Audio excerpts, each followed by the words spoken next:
Welcome to Borderline Furniture. I'm Mara and this is Project 51 for the Life of a Show Flipper Challenge, which is hosted by Krystal at the Krafty Creech and Jenn at Copper Cactus.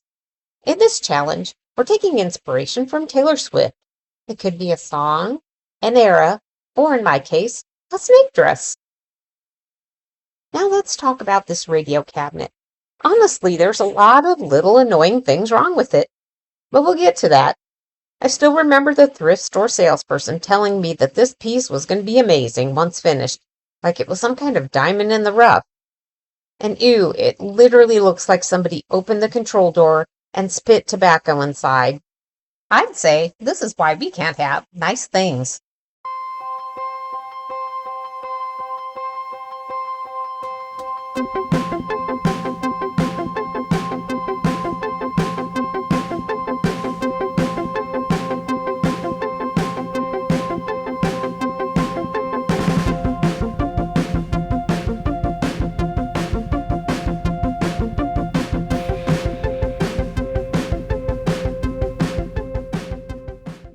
With the electronics removed, I decided to call it quits for the day. One of my goals was to turn the lower frame into doors.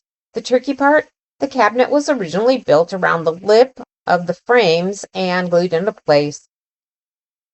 The lower frame was held together with glue and a ton of staples. I also had to cut out the bottom support of this cabinet with the oscillating saw, otherwise the new shelf wouldn't sit flat. Once those were removed, the entire bottom was basically detached. No worries, the shelf installation will stabilize everything. Back to the speaker frame. Those sharp staples were nearly impossible to remove, but in the end I was able to salvage the trim pieces. I glued them to plywood to create the bottom doors. And here's the kicker. One side of this cabinet originally had a speaker and the other side was just empty. There was no record storage, no function, and just wasted space. Such a weird cabinet design. Have you seen my card trick? About 5 or 6 cards provides a perfect gap when installing doors. I flipped the whole cabinet over to work on the top doors. Originally, one swung open to the right and the other pulled down to reveal the record player, but now they both swing open and have fresh new hinges. To make everything line up, I cut a bevel in the trim to match the top doors. I also installed the top shelf, which is not shown here, and then I secured the trim piece with the screws. And here's another angle where you can see how the beveled door bottom meets the trim. I promise I washed off and scuff sanded this cabinet before priming. Actually, I scraped most of it because the top coat was that bad.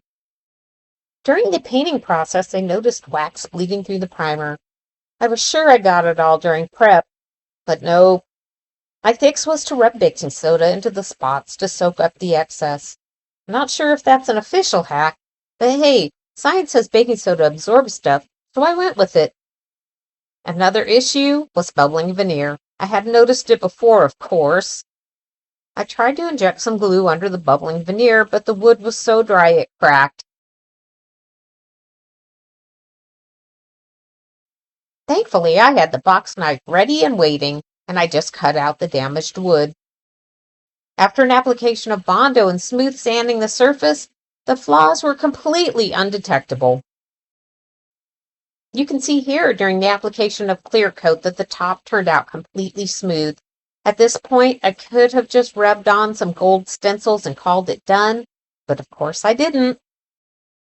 With only a week left before my deadline, I decided to buy a scroll saw and cut out an elaborate design. Actually, make that 2 designs. This is either my smartest move yet or my most questionable. To scale up my design, I used block poster. If you have a printer and a design, you can enlarge it to any size this way. My rookie mistake was tracing the pattern with a thick marker instead of a fine tip. This makes it difficult to cut the pieces to precision.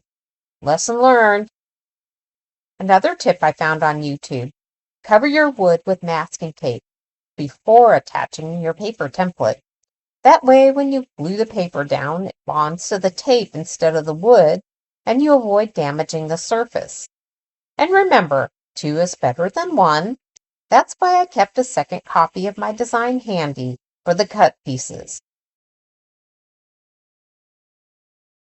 I quickly discovered my spray adhesive didn't stick well to the tape, which caused me problems when cutting.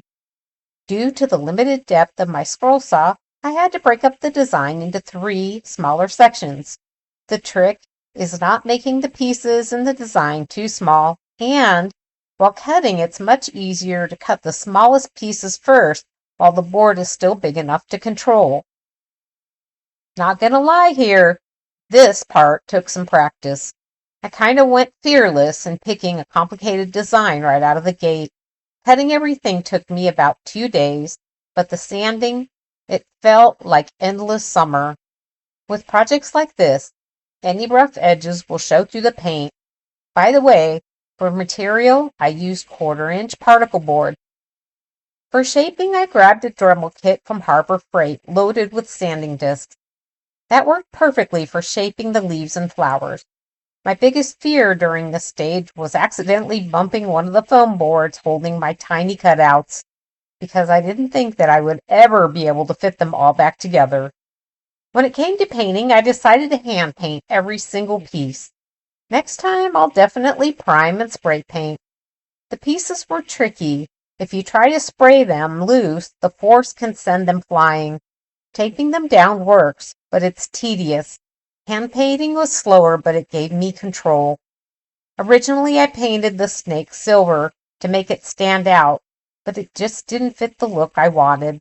In the end, I scrapped the snake from the design and focused on arranging the flowers. Speaking of snakes, I almost forgot. I picked up this snake mold from Amazon and tried something new. Pouring black resin with gold mica. This was my first time using mica in a mold, and the result was stunning. The snakes came out looking like they were cast in real gold, which ended up inspiring the whole entire direction of this project.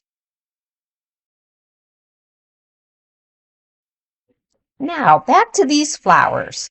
To make transferring easier, I glued all of the smaller pieces together first, and then I moved them onto the cabinet doors as larger sections. For adhesion, I used Type-On 3 for the flowers and the leaves, but I used epoxy to attach the resin snakes to the upper doors. Before finishing the hardware installation, I also cut and painted a new backing for the cabinet since it didn't have one from the start. And because I couldn't resist, I hid some Easter eggs throughout this project, both in the video and on the piece itself. Think of it as my own Reputation-era move. A few lyrical nods, some extra snakes, and even a surprise waiting on the inside of the cabinet. With the final hardware installed, it's time for the big reveal. And here's where this radio cabinet started, and now, here's how everything has changed.